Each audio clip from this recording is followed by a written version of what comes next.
அனைவருக்கும் வணக்கம். நான் உங்கள் கணியன் பழனிக்குமார். இதில் பாருங்க, காம்பவுண்ட் இன்ட்ரெஸ்ட் தான் கேட்டிருக்காங்கப்பா. இதில் ஏற்கனவே சம் நம்பர் 54ல் விலாவரியாக இருக்குப்பா. இந்த டைம் டேபிள் 2 ஆண்டுகள்னா 2 ஆளை 1 ஆளை பெருக்கணும், 3 ஆண்டுகள்னா 3 3 1 ஆளை பெருக்கணும்னு சொல்லியிருக்கேன். இதில் என்ன கேட்டிருக்காங்க?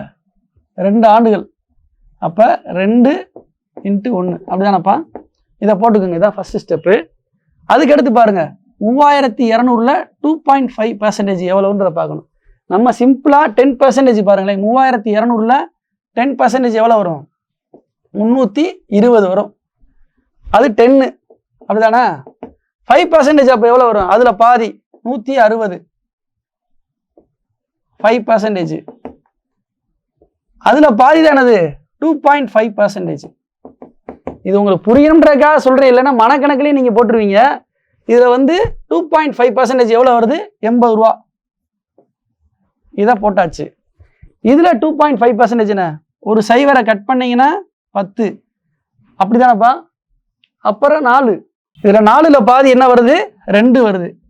அப்போ பாருங்க, 160 2 162. Answer B.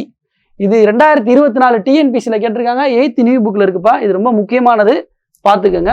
இப்போ ஹோம்ஒர்க் சம் சொல்கிறேன், அதை பாருங்க. இது உங்களுக்கு ஹோம்ஒர்க் சம்பா. இது 4 எக்ஸாமில் கேட்டிருக்காங்க. 8th நியூ புக்கில் இருக்கு. இதை நீங்கள் செஞ்சு கமெண்ட் செக்ஷனில் பதிவு பண்ணுங்க. நன்றி, வணக்கம்.